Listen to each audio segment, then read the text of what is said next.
Kabanata 4, sa iyo ay isang tagapagligtas. Ang kabanatang ito ay batay sa Lucas Kapitulo 2 versikulo 1 hanggang 20.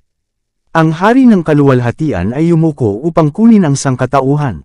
Masungit at bawal ang kanyang makalupang kapaligiran. Ang kanyang kaluwalhatian ay natabunan, upang ang kamahalan ng kanyang panlabas na anyo ay hindi maging isang bagay ng pang-akit. Iniiwasan niya ang lahat ng panlabas na pagpapakita. Ang kayamanan, makamundong karangalan, at kadakilaan ng tao ay hindi kailanman makapagliligtas ng isang kaluluwa mula sa kamatayan. Layunin ni Jesus na walang anumang pang-akit na makalupang kalikasan ang dapat tumawag sa mga tao sa kanyang panig. Tanging ang kagandahan ng makalangit na katotohanan ang dapat na makaakit sa mga susunod sa kanya. Ang katangian ng Mesiyas ay matagal nang inihula sa hula, at ninais niya na tanggapin siya ng mga tao sa patuto ng salita ng Diyos. Ang mga anghel ay nagtaka sa maluwalhating plano ng pagtubos. Pinagmasdan nila kung paano tatanggapin ng mga tao ng Diyos ang kanyang anak, na nakadamit ng damit ng sangkatauhan. Dumating ang mga anghel sa lupain ng mga piniling tao. Ang ibang mga bansa ay nakikitungo sa mga pabula at sumasamba sa huwad ng mga Diyos. Sa lupain kung saan ang kaluwalhatian ng Diyos ay nahayag, at ang liwanag ng propesya ay sumikat, ang mga anghel ay dumating. Dumating sila nang hindi nakikita sa Jerusalem, sa mga itinalagang tagapagpaliwanag ng mga sagradong orakulo, at sa mga ministro ng bahay ng Diyos. Kay Zacarias na saserdote, habang siya ay naglilingkod sa harap ng dambana, ang malapit na pagdating ni Kristo ay inihayag. Ipinanganak na ang nangunguna, ang kanyang misyon ay pinatunayan ng himala at propesya. Ang mga balita ng kanyang kapanganakan at ang kahangahangang kahalagahan ng kanyang misyon ay kumalat sa ibang bansa.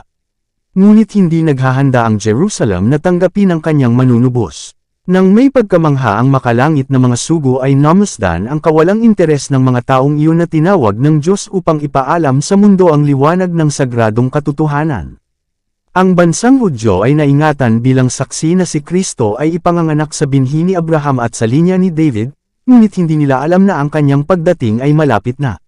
Sa templo ang umaga at ang panggabing paghahain araw-araw ay tumuturo sa kordero ng Diyos, ngunit kahit dito ay walang paghahanda para tanggapin siya. Ang mga pari at guro ng bansa ay hindi alam na ang pinakadakilang kaganapan sa mga kapanahunan ay malapit nang magaganap. Inulit nila ang kanilang walang kabuluhang mga panalangin, at nagsagawa ng mga ritual ng pagsamba upang makita ng mga tao, ngunit sa kanilang pakikipaglaban para sa kayamanan at makamundong karangalan ay hindi sila handa para sa paghahayag ng Mesiyas. Ang parehong kawalang interes ay lumaganap sa lupain ng Israel. Ang mga pusong makasarili at nalululong sa mundo ay hindi nagalaw ng kagalakan na nagpakilig sa buong langit. Iilan lamang ang nananabik na makita ang hindi nakikita. Sa mga embahada ng langit ay ipinadala.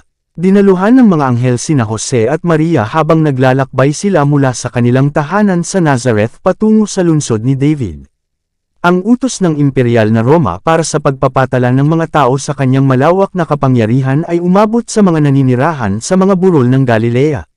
Kung paanong noong unang panahon ay tinawag si Cyrus sa trono ng imperyo ng mundo upang mapalaya niya ang mga bihag ng Panginoon, gayon din si Caesar Augustus ay ginawang ahente para sa katuparan ng layunin ng Diyos sa pagdadala sa ina ni Jesus sa Bethlehem. Siya ay mula sa angkan ni David, at ang anak ni David ay dapat ipanganak sa lungsod ni David. Mula sa Bethlehem, sabi ng propeta, lalabas ba siya, na magiging tagapamahala sa Israel, na ang mga paglabas ay mula noong una, mula sa mga araw ng walang hanggan.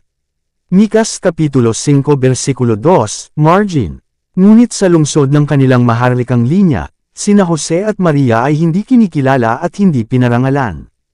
Pagod at walang tirahan, binabagtas nila ang buong kahabaan ng makipot na kalye, mula sa tarangkahan ng lungsod hanggang sa silangang dulo ng bayan, walang kabuluhang naghahanap ng pahingahan para sa gabi. Walang lugar para sa kanila sa masikip na inn. Sa isang bastos na gusali kung saan ang mga hayop ay nakanlungan, sa wakas ay nakahanap sila ng kanlungan, at dito ipinanganak ang manunubos ng mundo. Hindi ito nalalaman ng mga tao, ngunit pinupuno ng mga balita ang langit ng kagalakan. Sa isang mas malalim at mas malambot na interes ang mga banal na nilalang mula sa mundo ng liwanag ay iginuhit sa lupa. Ang buong mundo ay mas maliwanag para sa kanyang presensya. Sa itaas ng mga burol ng Bethlehem ay nagtitipon ang hindi mabilang na pulutong ng mga anghel. Naghihintay sila ng hudyat upang ipahayag ang masayang balita sa mundo. Kung ang mga pinuno sa Israel ay naging tapat sa kanilang pagtitiwala, maaaring naranasan nila ang kagalakan ng paghahayag ng kapanganakan ni Jesus. Pero ngayon nilagpasan na sila. Ipinahayag ng Diyos, aking ibubuhos ang tubig sa nauuhaw, at mga baha sa tuyong lupa. Sa mga matuwid ay sumikat ang liwanag sa kadiliman. Isaias Kapitulo 44 versikulo 3, Awit Kapitulo 112 versikulo 4. Sa mga naghahanap ng liwanag, at tinatanggap ito ng may kagalakan, ang maningning na sinag mula sa trono ng Diyos ay sisikat. Sa mga parang kung saan pinatnubayan ng batang si David ang kanyang kawan, ang mga pastol ay nagbabantay pa rin sa gabi. Sa mga tahimik na oras ay sama-sama silang nakipag-usap tungkol sa ipinangakong tagapagligtas, at nanalangin para sa pagdating ng hari sa trono ni David. At, narito, ang anghel ng Panginoon ay dumating sa kanila, at ang kaluwalhatian ng Panginoon ay lumiwanag sa palibot nila, at sila'y lubhang natakot. At sinabi sa kanila ng anghel, huwag kayong matakot, sapagkat narito, nagdadala ako sa inyo ng mabuting balita ng malaking kagalakan, na mapapasa lahat ng mga tao. Sapagkat ipinanganak sa inyo ngayon sa lungsod ni David ang isang tagapagligtas, na siyang Kristo na Panginoon. Sa mga salitang ito, pinupuno ng mga pangitain ng kaluwalhatian ang isipan ng mga nakikinig na pastol. Ang tagapagligtas ay dumating na sa Israel. Ang kapangyarihan, kadakilaan, tagumpay, ay nauugnay sa kanyang pagdating. Ngunit dapat silang ihanda ng anghel na kilalanin ang kanilang tagapagligtas sa kahirapan at kahihiyan. Ito ang magiging tanda sa inyo, sabi niya, masusumpungan ninyo ang sanggol na nababalot ng lampin, nakahiga sa sabsaban. Pinatahimik ng makalangit na mensahero ang kanilang mga takot. Sinabi niya sa kanila kung paano mahahanap si Jesus.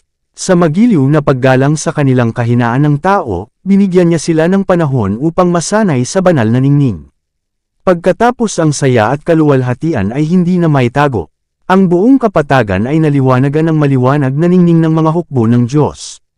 Ang lupa ay tumahimik, at ang langit ay yumuko upang makinig sa kanta, luwalhati sa Diyos sa kaitaasan, at sa lupa ay kapayapaan, mabuting kalooban sa mga tao. Naku sana ngayon ay makilala ng sangkatauhan ang awit na iyon. Ang deklarasyon pagkatapos ay ginawa, ang tala pagkatapos ay tumama, ay umbok hanggang sa pagtatapos ng panahon, at umaalingaw hanggang sa mga dulo ng mundo. Kapag ang araw ng katwiran ay sumikat, na may kagalingan sa kanyang mga pakpak, ang awit na iyon ay muling ipaparinig sa pamamagitan ng tinig ng isang napakaraming tao, gaya ng lagaslas ng maraming tubig, na magsasabi, Alleluia, sapagkat ang Panginoong Diyos na makapangyarihan sa lahat ay naghahari. Apokalipsis Kapitulo 19 versikulo 6. Nang mawala ang mga anghel, ang liwanag ay nawala, at ang mga anino ng gabi ay muling nahulog sa mga burol ng Bethlehem.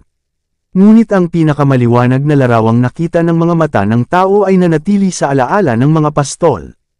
At nangyari, nang ang mga anghel ay paalis na sa kanila patungo sa langit, ang mga pastol ay nangagsabi sa isa't isa, pumunta tayo ngayon sa Bethlehem, at tingnan natin ang bagay na ito na nangyari, na ipinakilala ng Panginoon sa tayo. At sila'y nagmadaling dumating, at nasumpungan si Maria, at si Jose, at ang sanggol na nakahiga sa isang sabsaban. Umalis na may malaking kagalakan, ipinaalam nila ang mga bagay na kanilang nakita at narinig. At lahat ng nakarinig nito ay nanggilala sa mga bagay na sinabi sa kanila ng mga pastor. Datapwat iningatan ni Maria ang lahat ng mga bagay na ito, at pinagbulay-byalay sa kanyang puso. At nagsibalik ang mga pastol, na niluluwalhati at pinupuri ang Diyos. Ang langit at lupa ay hindi mas malawak sa ngayon kaysa noong ang mga pastol ay nakinig sa awit ng mga anghel.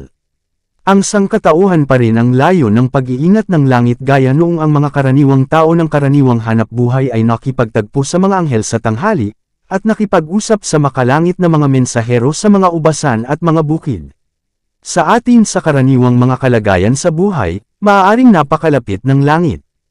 Ang mga anghel mula sa mga korte sa itaas ay dadalo sa mga hakbang ng mga darating at umaalis sa utos ng Diyos. Ang kwento ng Bethlehem ay isang walang humpay na tema. Nakatago rito, ang lalim ng kayamanan kapwa ng karunungan at ng kaalaman ng Diyos. Roma Kapitulo 11 Versikulo 33. Tayo ay namamangha sa sakripisyo ng tagapagligtas sa pagpapalit ng trono ng langit sa sabsaban, at ang pagsasama ng mga sumasamba sa mga anghel para sa mga hayop sa kwadra. Ang kapalaluan ng tao at ang pagiging makasarili ay pinaninindigan sa kanyang presensya. Ngunit ito ay pasimula lamang ng kanyang kahangahangang pagpapakababa. Ito ay magiging isang halos walang katapusang kahihiyan para sa anak ng Diyos na kunin ang kalikasan ng tao, kahit na si Adan ay tumayo sa kanyang kawalang kasalanan sa Eden.